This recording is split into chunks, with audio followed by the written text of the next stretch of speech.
Assalamualaikum warahmatullahi wabarakatuh. Innal hamdalillah nahmaduhu wa nasta'inuhu wa nastaghfiruh wa na'udzu billahi min syururi anfusina wa sayyiati a'malina. May yahdihillahu fala mudilla lahu wa may yudlil fala hadiyalah. Asyhadu an la ilaha illallah wahdahu la syarika lah wa asyhadu anna Muhammadan abduhu wa rasuluh. Ya ayyuhalladzina amanu taqullaha haqqa tuqatih wa la tamutunna illa wa antum muslimun. Amma ba'du fa in asdaqal hadits kitabullah wa khairal hadi hadi Muhammadin sallallahu alaihi wasallam wa syarrul umuri muhdatsatuha wa kullu muhdatsatin bid'ah wa kullu bid'atin dalalah wa kullu dalalatin finnar. Allahumma shalli ala Muhammad wa ala alihi wa sahbihi wa man tabi'ahum bi ihsan. Yang dirahmati oleh Allah Subhanahu wa taala. Hari ini kita berada pada 10 bulan Rabiul Awal, bulan ketiga dalam kalender Hijriah. Ada tanggal merah.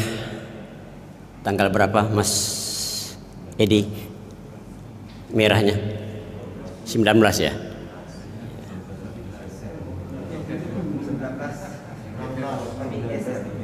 Geser ke berapa? 20. Oh, saya nggak tahu ya. Kok nggak ngasih tahu saya ya? Ya, sakarep mula. Ya, mau kau geser, mau kau apa ya? Mau kau hitamkan atau mau kau kuning ya terserahlah. Yang jelas tanggal 19 itu Maulid Nabi ya. Merah karena Maulid Nabi.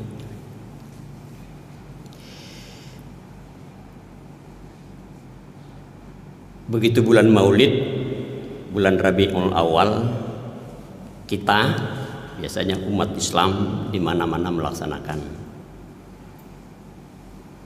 peringatan Maulid. Muhammadiyah berpendapat Maulid itu boleh dilaksanakan, enggak juga enggak apa-apa. Boleh dengan catatan manakala mendatangkan manfaat dan acaranya tidak ada yang mengarah kepada hal-hal yang dilarang oleh agama. Jadi kalau SMP Muhammadiyah mau mengadakan peringatan Maulid, ya silahkan aja ceramah. Tapi nggak usah pakai telur yang dicocok-cocok gitu ya.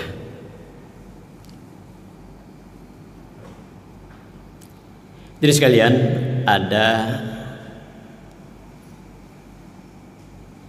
pepatah, tak kenal maka tak sayang maka apa mbah?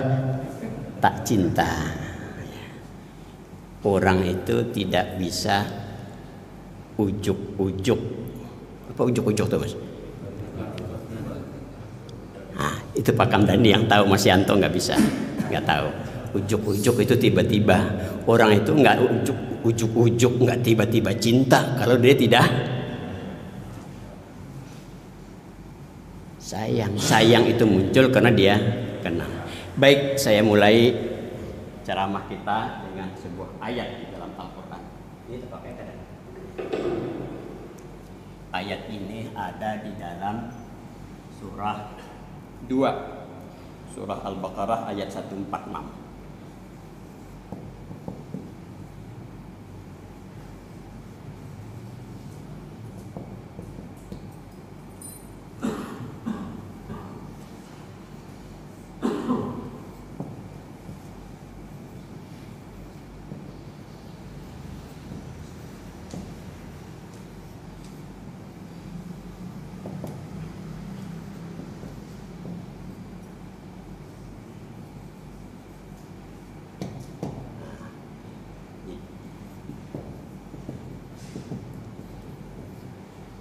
Ayat senada juga ada di dalam Al-Quran surah 6 Al-An'am ayat 20.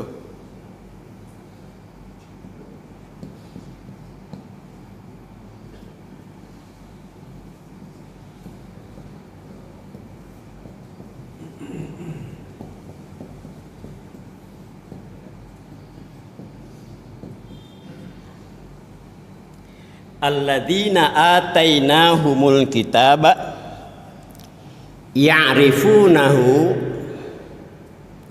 kama ya'rifuna abna'ahum.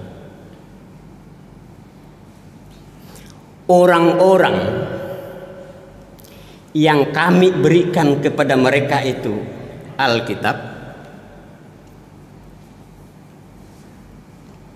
dalam hal ini Bani Israel, turunannya Nabi Yakub.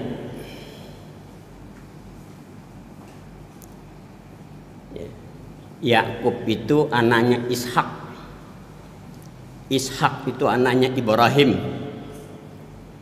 Yakub punya anak seorang nabi namanya Yusuf.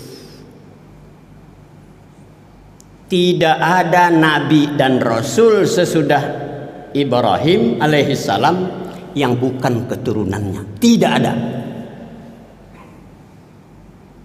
Semua rasul, semua nabi setelah Ibrahim adalah keturunannya. Kaparais. Apa isarannya? Kaparais ya bahasa Arab. Orang yang mendapatkan kitab itu ya,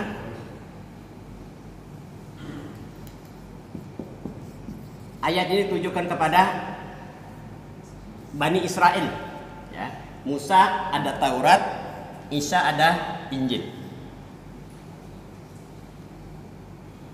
Ya'rifunahu, hu di sini ini adalah Muhammad. Mengenal betul itu Muhammad. Orang-orang Bani Israel itu, baik itu umatnya Nabi Musa maupun umatnya Nabi Isa, mengenal betul itu yang namanya Muhammad. Dan mengenalnya tidak hanya sekedar kenal, namanya itu kenal, rumahnya di situ, tidak. Tetapi mengenalnya, mengenal betul. Kama ya'rifuna abna'ahum. Kenalnya itu sebagaimana orang tua kenal dengan anaknya.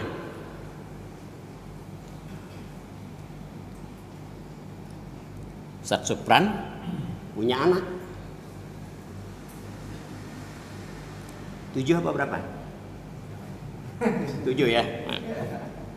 Pastilah kenal. Yang pertama ini orangnya parajuan. Apa parajuan? Ya ngambek. Nah, umpamanya sifatnya. Yang kedua pemarah, umpamanya. Yang ketiga pemalu, umpamanya. Kenal.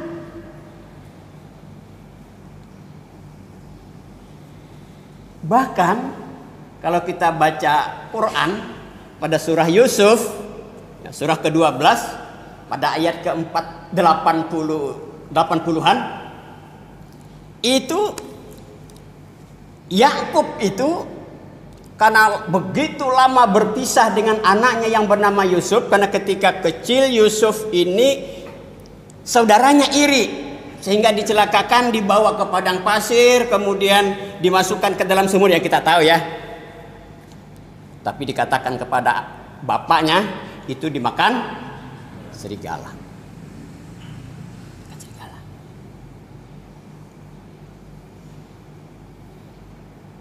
Sedih luar biasa Nabi Yakub.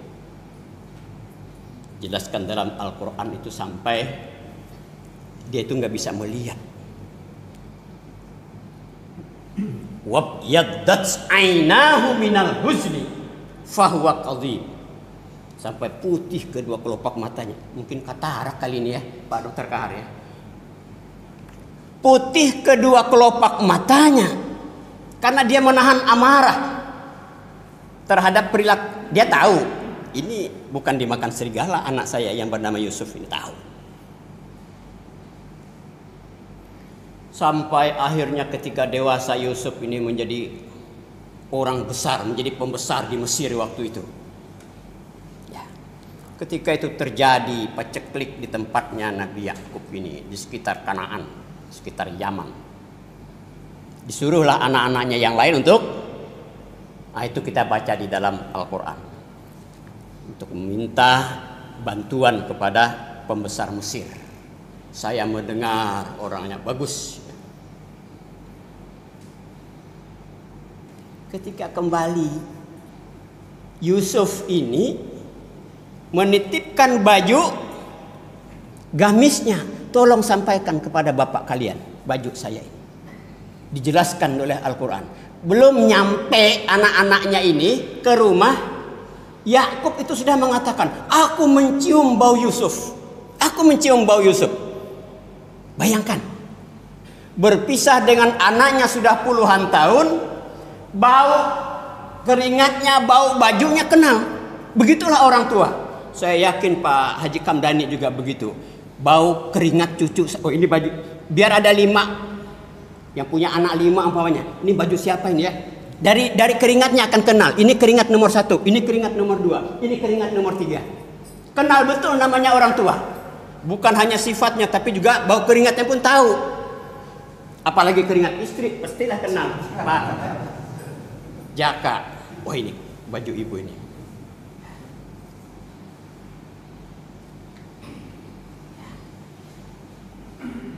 Sampai segitu mengenalnya orang Bani Israel ini. Mengenalnya mereka bukan hanya sekedar kenal saja, tapi mengenalnya mereka itu seperti orang tua yang mengenal anaknya. Ini dijelaskan dengan Al-Quran.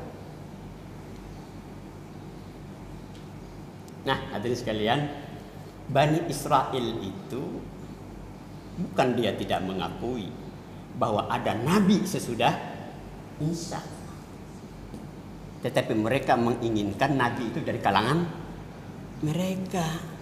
Mereka menganggap mereka itu adalah manusia istimewa. Nabi itu harus dari kalangan istimewa. Jadi kalau ada orang menganggap dia warga negara kelas 1, wah, bahaya itu, punya penyakit seperti Bani Israel. Wah, ini yang jadi ketua Muhammadiyah PDM ini harus orang suku saya, umpamanya ya. Wah, itu ada penyakit ada berarti itu ya. Yang jadi ketua takmir masjid harus orang Jawa ini, nggak boleh orang lain, umpamanya. Baik, mereka tahu bahwa ada nabi sesudah Muhammad, tapi mereka tidak mau kalau bukan dari kalangan mereka. Coba, ketika baru mendapatkan wahyu pertama, ya, nabi itu kan bingung setelah didekap oleh malaikat Jibril. Saran istrinya, kita tanya kepada paman saya, ahli Injil, sudah tua renta, yang namanya Warokah itu. Mendengar ceritanya saja kejadian yang dialami oleh Muhammad SAW, belum Muhammad SAW, masih Muhammad saja waktu itu. Warokah sebagai ahli Injil, orang yang paham betul isi Injil yang dibawa oleh Isa, itulah dia nabi yang ditunggu-tunggu itu. Kalau saya diberikan umur panjang, saya akan menjadi pengikut dia. Baru diceritakan saja, sudah tahu, oh itu nabi. Nah, itulah Al-Quran mengatakan, mereka itu paham betul, mengenal betul yang namanya Muhammad itu.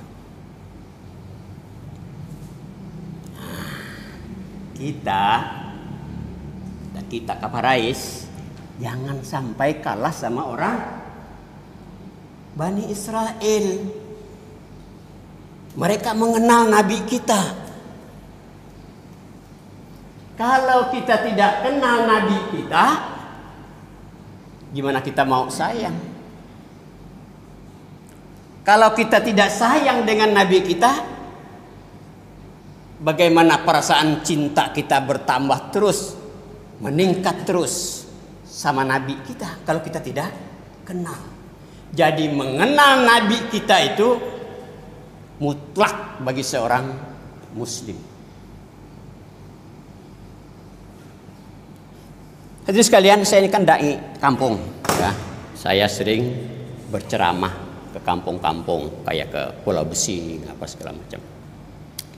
Saya kadang-kadang berpikir begini, ya, Ketika saya ceramah di Pulau Besing ya, saya ajak ibu-ibu ya di Masjid Al Khairat, namanya Pulau Besing itu ya. Ya, Pulau Besing ya, Al Khairat ya. Wah, disambut kita ke sana ya. Sebelum ceramah ya, diajak makan dulu sama kepala desanya. Pak Pandi namanya. Ya, Pak Pandi namanya. Kepala desa Pulau Besing. Wah, makan udang ya. Luar biasa, besar-besar udangnya. Malas saya makan nasi, makan udangnya aja.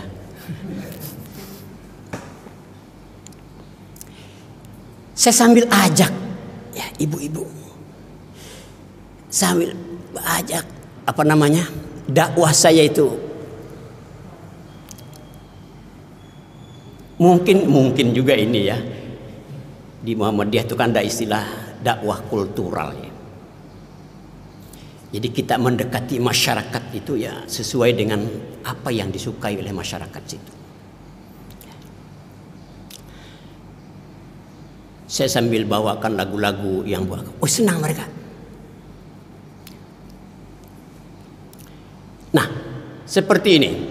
Saya sering mendengar yang menyanyikan ini Habib Syekh.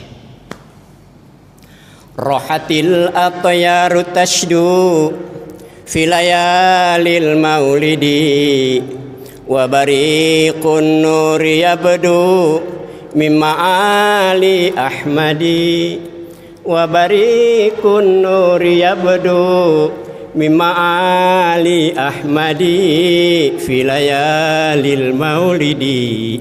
Ini upaya orang tua memperkenalkan Nabi.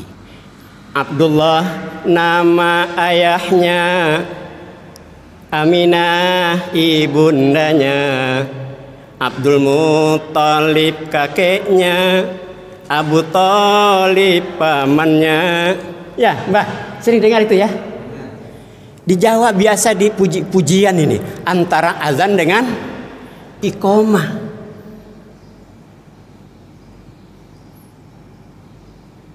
Khadijah istri setia, Fatimah putri tercinta, semua bernasab mulia, dari Quraisy ternama. Inilah kisah sang Rasul yang penuh suka duka, dan seterusnya dan seterusnya. Habis waktu kita menyanyi aja nanti. Senang ibu-ibu hafal mereka. Saya pikir tidak mustahil anak sekarang tidak tahu siapa nama kaitnya Muhammad itu. Tapi orang tua dalam rangka memperkenalkan, orang tua dulu memperkenalkan kita ini terhadap Nabi itu, yang mudah-mudahan dengan kenal itu muncul rasa sayang. Dengan sayang itu akan tambah rasa cinta kita kepada Nabi. Diajarkan. 8 tahun usia kakek meninggalkannya. Mulai 8 tahun ditinggalkan. Sampai tahun berapa usianya tahu. Abu Thalib pun menjaga, paman paling membela. Paman paling membela itu ya Abu Thalib. Sering saya katakan, dibandingkan kita-kita ini, tidak ada apa-apanya pembelaan kita kepada Nabi Muhammad itu dibandingkan Abu Thalib. Mulai kecil diasuh. Ada orang yang memusuhi beliau, Abu Thalib lah orang yang membela. Mulai kecil. Dan sayangnya Abu Thalib ini kepada Muhammad keponakannya ini melebihi sayangnya dibandingkan anak-anaknya sendiri, anak kandungnya. Abu Thalib itu punya anak kandung banyak, tapi sayangnya kepada keponakan ini melebihi daripada kepada anaknya sendiri. Tapi kenapa Allah tidak berkenan menitipkan hidayah iman ke dadanya Abu Thalib? Kok Allah berkenan menitipkan kepada saya ini iman? Padahal orang yang saya Islamkan mungkin belum, yang syahadatkan belum sampai 20 orang, lebih banyak Ustaz Syarifuddin Israel, karena memang bagian beliau di situ. Apa kontribusi kita ini terhadap Islam dibandingkan Abu Talib? Karena itu syukuri, meskipun kita kontribusi kita kepada Islam ini belum ada apa-apanya dibandingkan Abu Talib, tapi Allah berkenan menitipkan iman itu, iman yang mahal. Sampai saking mahalnya itu ketika pamannya meninggal dunia dan tidak sempat mengucapkan 2 kalimat syahadat, disebutkan Nabi itu menangis, menyesal. Saya tidak bisa membantu lagi begini ini. Sampai Nabi kita ditegur oleh Allah, innaka la tahdi man ahbabta walakinallaha yahdi man yasha. Muhammad, hidayah dan petunjuk itu hak prerogatif aku.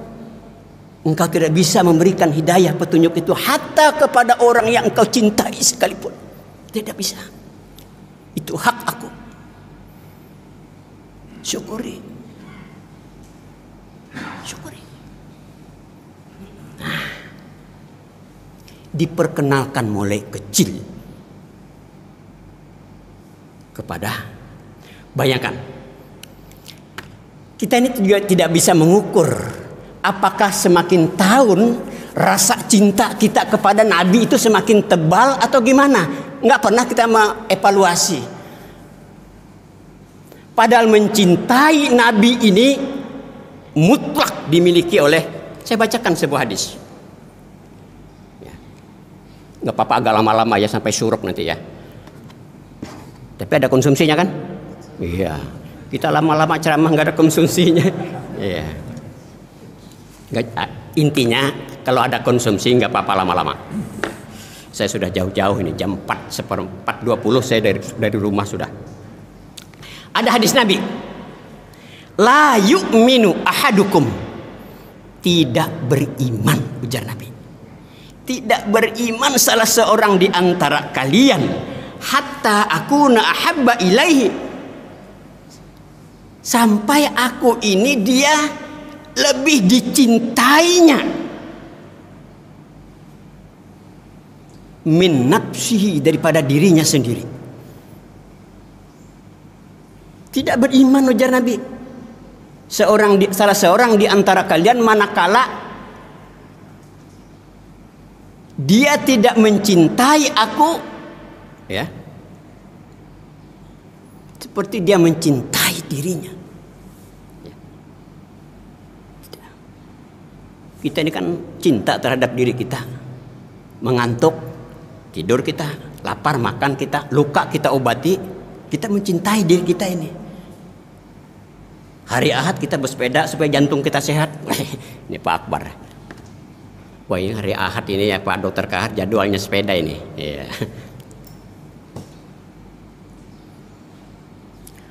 Wa walidihi, tidak beriman manakala dia lebih mencintai, dia tidak mencintai aku, lebih cintanya kepada kedua orang tua. Ayo. Karena itu di dalam Al-Quran pada ayat ke-24 surah 9 surah At-Taubah, di situ Allah menjelaskan tentang urutan cinta seorang muslim itu. Coba perhatikan, saya bacakan ayatnya, ayat artinya saja. Pada ayat ke-24,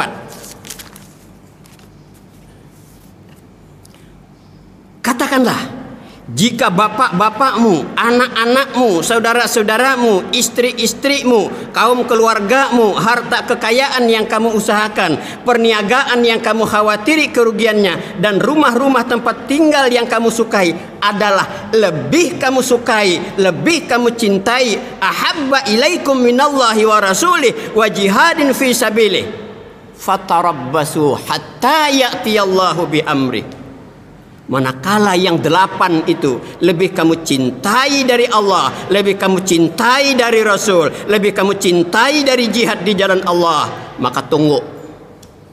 Kalau bahasa Banjarnya, hadangi aja sampai Allah mendatangkan keputusannya. Dan Allah tidak memberi petunjuk kepada orang fasik. Jadi ini cinta kepada Rasul itu prioritas utama, cinta utama dan cinta pertama seorang muslim. lebih daripada mencintai anak kita, bapak kita, istri kita, mobil kita, motor kita, sepeda mahal kita, lebih daripada itu. Kita ambil 2 contoh bagaimana cintanya sahabat Nabi itu kepada Nabi. Sebutlah Thauban. Thauban itu beberapa hari tidak ketemu dengan Nabi.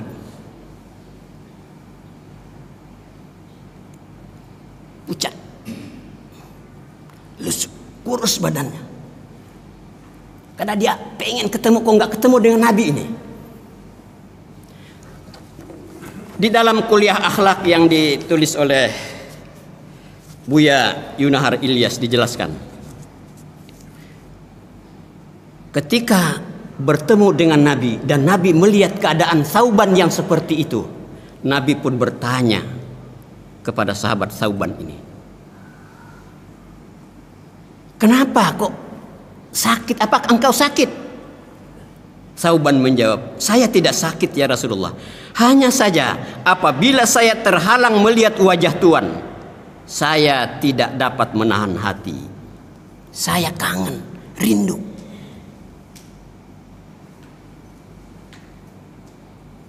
Orang yang cinta Nabi itu rindu, kangen. Karena orang rindu itu, orang kangen itu pasti ingin dekat, pasti ingin ketemu terus, namanya orang kangen. Sampai bisa kadang-kadang mempengaruhi fisik. Bapak-bapak yang pernah baca buku Tenggelamnya Kapal Pandarwik atau Di Bawah Lindungan Ka'bah, bagaimana fisiknya si Zainuddin ini karena pengen ketemu dengan Hayati. Sampai-sampai ketika dia tidur, dia mengigau, dia membayangkan orang yang sangat dicintainya ini.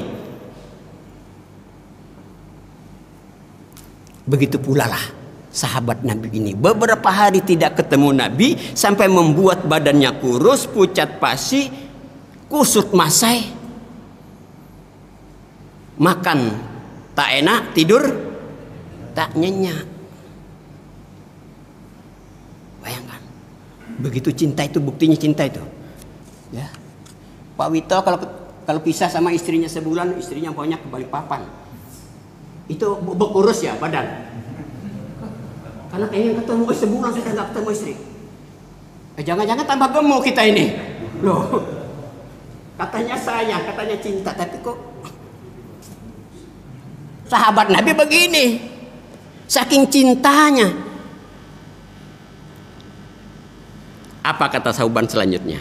Dan saya takut benar di akhirat nanti tidak dapat memandang wajah Tuhan. Tuhan berada di sorga, di tempat yang sangat tinggi. Saya tidak bisa menyertai Tuhan. Kalaupun saya masuk sorga, sorga Tuhan berbeda dengan sorga saya. Sampai segitunya. Bukan hanya ini di dunia ini, tapi di akhirat sudah dipikirkannya, bisa nggak ketemu Nabi nanti ini. Kalau saya masuk surga, kan surganya Nabi beda, derajatnya beda, makamnya berbeda, sampai segitu. Nah, mendengar kata-kata Thauban ini, Nabi pun berkata, engkau beserta orang-orang yang engkau cintai. Maka pada saat itu turunlah ayat, a'udzubillahi minasyaitonirrajim, wa may yuti'illaha war rasula fa ulaika ma'al ladzina an'amallahu 'alaihim minan nabiyyin wasiddiqin wasyuhada'i wassalihin wa hasuna ulaika rafiqa. Barang siapa yang taat kepada Allah dan taat kepada Rasul, mereka itu akan bersama-sama dengan orang-orang yang dianugerahi nikmat oleh Allah. Siapa itu? Para nabi, orang-orang benar, orang-orang yang mati syahid, dan orang-orang soleh. Dan mereka itulah teman sebaik-baiknya.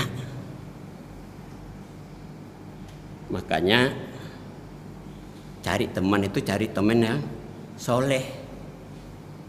Alhamdulillah saya akrab sama Pak Soleh. Ada Pak Soleh? Alhamdulillah.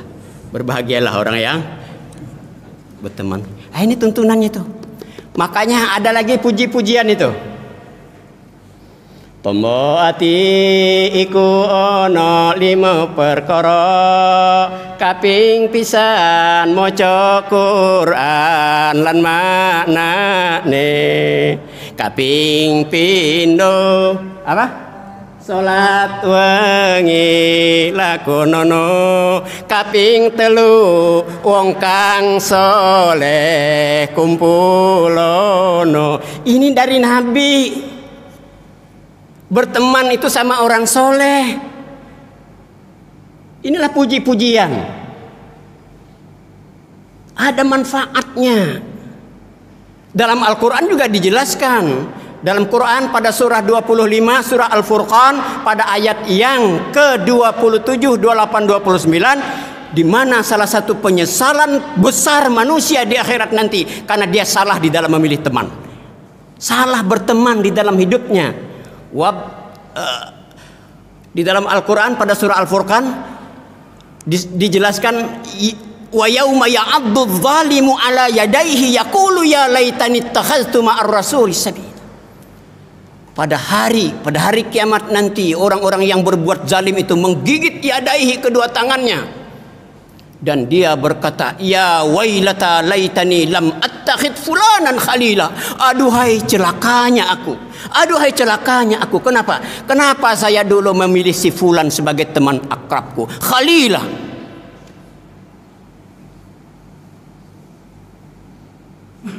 Nggak usah di akhirat. Saya pernah ke LP, Lembaga Pemasyarakatan. Masuk situ, menengok teman.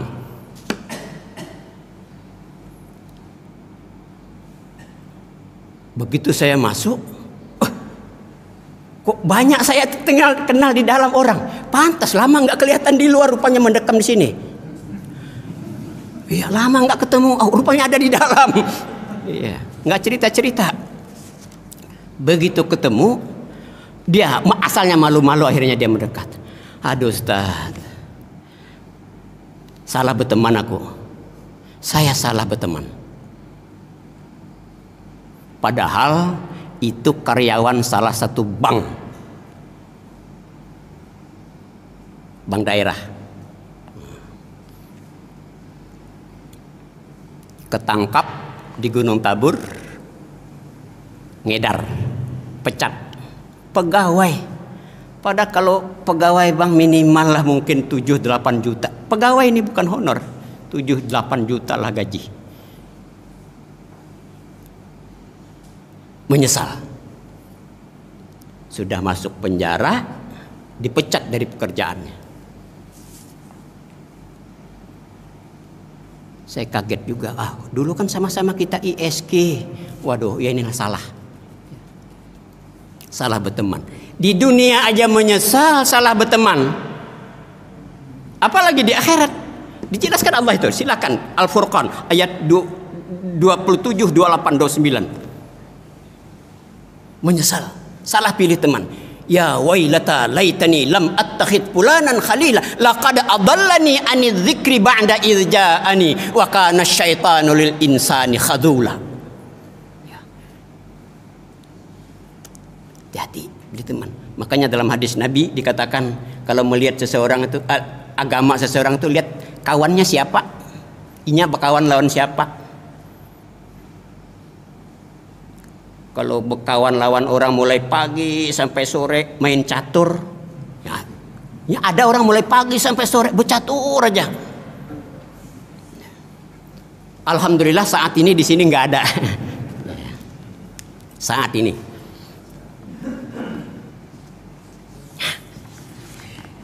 Dah, jadi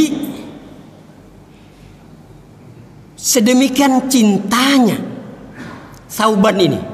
Karena nggak ketemu dengan Nabi. Kita ambil lagi salah seorang sahabat Nabi yang kita kenal, yang sejak awal masuk Islam, termasuk as-sabiqun al-awwalun, orang-orang para pendahulu yang masuk kepada Islam, Bilal bin Rabah. Ketika dia sakit, dan sakitnya inilah yang membawa umurnya, dan para sahabat sudah kenal bahwa ini nggak lama lagi, ya sama dokter juga lah. Dia punya pengetahuan lah ya, ini kayaknya berat ini, ya berat. Makanya biasanya dokter itu kalau sudah tahu begitu, ini kode etik juga. Kalau mau dibawa pulang silakan ya.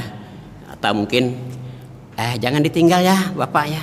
Nggak mungkin lah dokter, kayaknya 2 jam dia meninggal ini. Mungkin yang dikabari yang duluan karena dia jantungan. Ya, paling kalau mau dirawat di rumah boleh. Wah, itu ciri sudah itu, ya. Sudah ada tanda-tanda. Nah, ketika Bilal bin Rabah ini ada tanda-tanda meninggal dunia, sahabat ini saking sayangnya dengan Bilal ini. Katanya disebutkan di sini. Aduhai, betapa sedihnya kami, hai Bilal. Mendengar kata-kata ini, Bilal justru menjawab, aduhai, betapa gembiranya hatiku. Esok aku akan segera bertemu dengan Nabi Muhammad sallallahu alaihi wasallam. Pengen sekali dia sudah ketemu, rindu dia. Inilah orang cinta. Nah, karena itu, karena sudah hampir jam 6, saya kasih 6 saja trik untuk agar rasa cinta kita kepada Nabi semakin tebal. Semakin tebal. 1, ingat perjuangan beliau dalam mendakwahkan Islam ini. Diingat betapa sulitnya beliau berdakwah, mendakwahkan Islam. Ketika dakwah beliau di Mekah tidak diterima, jangankan oleh orang lain, keluarga dekat pun tidak menerima. Beliau ke Taif ditemani dengan Zaid bin Thabit, anak angkatnya. Berjalan kaki, kita baca dalam kitab ini. Jalan kaki, jarak saya lihat di Google, jarak antara Mekah dengan Taif itu 60 mil. 1 mil itu 1609 meter. 1 meter lebih. Saya hitung-hitung sekitar 96 kilometer berjalan kaki. Mendakwahkan Islam. Di sana sempat 10 hari. Jangankan dakwah diterimanya, malah beliau dilempari dengan batu dan kotoran. Sampai-sampai malaikat Jibril yang tidak pernah minum soda gembira, tidak pernah makan coto Makassar, maksudnya nggak ada nafsunya, karena dia nggak pernah makan coto. Itu sinyal kalau pengajiannya akan datang coto Makassar konsumsinya ya. Tapi kalau saya yang ceramah, sampai mana tadi? Sampai coto.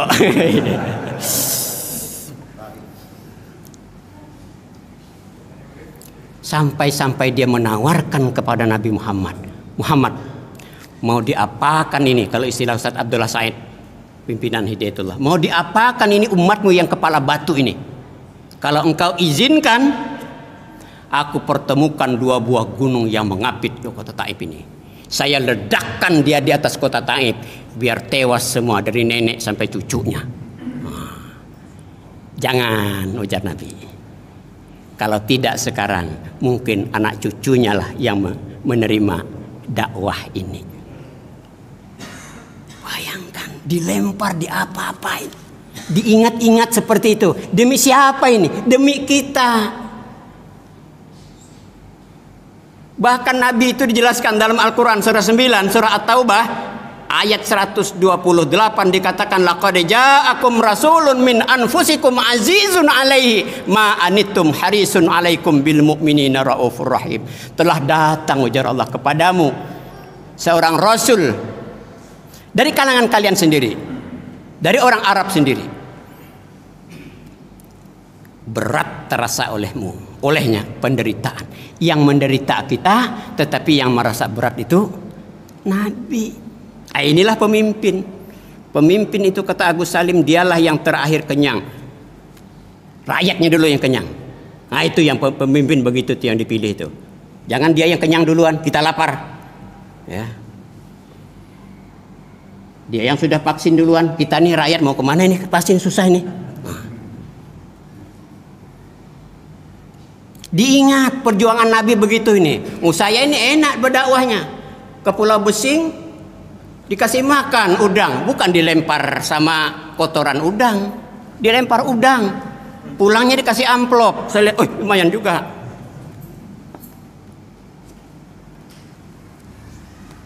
Ya. Pulang dari sini ada nasi kuning ini. Dulu jangankan nasi kuning, zaman Nabi, karena emang nggak ada nasi kuning di sana. Ya. Kita enak sudah ini. Kita kadang-kadang ditugasi dakwah ke Tumit aja main lempar, aduh saya masih repot, saya masih ini, dikasih tugas khatib kesuaran, aduh begini-begini. Coba diingat perjuangan Nabi itu, dilempar dia, jalan kaki 60 mil. Coba, saya pernah baca ya tulisan tentang Pak AR, pemimpin Muhammadiyah itu, pernah beliau itu bersepeda dari Bengkulu menghadiri undangan Muktamar Muhammadiyah kalau tidak salah di Aceh. Bersepeda ribuan kilometer. Pak A.R. Farudin almarhum. Silahkan dibaca itu. Penderitaan orang dulu. Sekarang kita ditugasi ke Samarinda aja uang sakunya kurang mengomel sudah. Apa ini bisa apa? Diingat-ingat. Aduh, Nabi begini ya demi saya ini. Diingat ya. Yang kedua, ingat juga betapa cinta beliau kepada umatnya. Beliau itu cintanya kepada umatnya dijelaskan. Hampir tiap sore kita mendengar dari Masjid Agung itu. Almarhum Zainuddin MZ diputar bahwa ketika mau meninggal dunia Nabi itu siapa yang disebutnya? Ummati, ummati, ummati, umatku, umatku, selamat kada.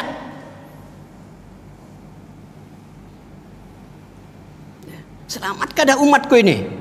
Itu yang diingatnya. Kalau kita apa? Kalau mau meninggal, ayo kumpul sudah keluarga. Ikam tanah yang di sana ya. Rumah ini anak istri aja yang diingat. Bukan umat ini, tapi Nabi. Kanjeng Nabi luar biasa. Umatnya.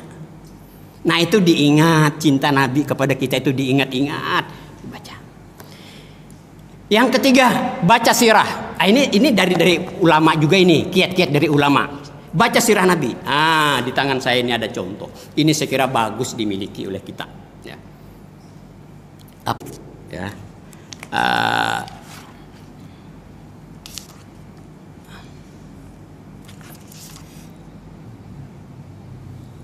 Organisasi Islam dunia, ya, Rabitah Al-Alam Al-Islam, ya, pernah mengadakan lomba penulisan karya tulis ilmiah ya, tentang sejarah hidup Nabi mulai beliau belum lahir sampai beliau meninggal dunia. Seluruh dunia diikuti ratusan orang ulama, dan pemenangnya dianggap paling baik. Hadis yang digunakan paling sahih adalah seorang ulama dari India, Syekh Safiyur Rahman Al-Mubarakpuri, seorang dosen di salah satu universitas Islam di New Delhi. New Delhi. Ratusan ulama besar. Nah, ini dianggap paling baik oleh Rabitah Al-Alam Al-Islami yang berpusat di Makkah Al-Mukarramah. Dan alhamdulillah sudah ditarjamahkan ke dalam bahasa Indonesia, dari judul aslinya Rahiqul Makhtum menjadi Sirah Nabawiyah, perjalanan hidup Rasul yang agung Muhammad sallallahu alaihi wasallam. Bagus dimiliki ini. Kita bisa berurai air mata. Dan ini hadis-hadis yang disuguhkan sahih. Ya. Dan Ustadz, saya bicara ngobrol-ngobrol sama Ustadz Zulkifli, saya setuju. Bagus dimiliki oleh orang kita ini. Ya. Cuma ini pula, orang Indonesia ini kalau lihat buku tebal begini malas sudah. Ada kecenderungan malas membacanya. Makanya coba lihat, yang suka dibeli itu yang tipis-tipis, Fadilah Surah Yasin, ya, amalan keluarga meninggal, yang tipis-tipis, yang kertasnya pun kertas, bukan HPS, apa ngarannya itu, yang buram itu, PCD ya, itu yang laris itu. Apalagi Harganya 120 bilang. Padahal, ini pula ya. Saya tadi ingat kalau harga buku ini, seorang cendekiawan Muslim, siapa namanya Ustaz Riza? Bukan Habib Fahmi ya, cendekiawan Muslim juga itu, ya cendekiawan Muslim Berau. Hamid Fahmi Zarkashi, ya, anak seorang pendiri pesantren Gontor, ya, Profesor Dr. Hamid Fahmi Zarkashi. Apa kata beliau? Orang Indonesia itu beli buku 100.000 terasa mahal, tapi duduk berjam-jam di kafe minum kopi habis 200.000 nggak terasa mahal.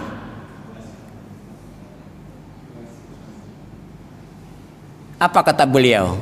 Orang Indonesia itu orientasi perutnya lebih besar ketimbang orientasi kepalanya, otaknya.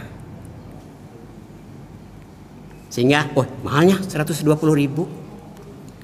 Kandal lagi, tebal lagi.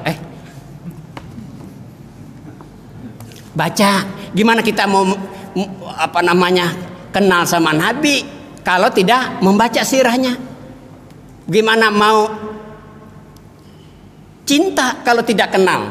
Kan tadi tidak bisa ujuk-ujuk cinta. Aku cinta sama Nabi, tapi nggak tahu siapa mamanya, siapa, apa perjuangan, nggak tahu. Pokoknya aku cinta. Adakah kira-kira begitu? Mungkin kira-kira cuma bapaknya Imam Syafi'i aja. Saya pernah dengar itu salah satu ceramah, bapaknya Imam Syafi'i itu namanya Idris, ya. Waktu dia masih bujang, dia duduk-duduk di kebun itu, minta diikhlaskan. Aku sudah temakan ulun sudah temakan sebiji sudah, masuk sudah, minta ikhlaskan lah. Kok boleh? Wah, nggak boleh bilang ibunya. Kamu baru saya ikhlaskan kalau sebulan tinggal di sini. Wah, kalau sebulan tinggal di sini membantu saya ikut bekerja di kebun ini. Sudah, karena dia ini seorang yang alim, ya sudah, nggak apa-apalah saya ikut sebulan bekerja di sini, bakaraja. Sampai waktunya sebulan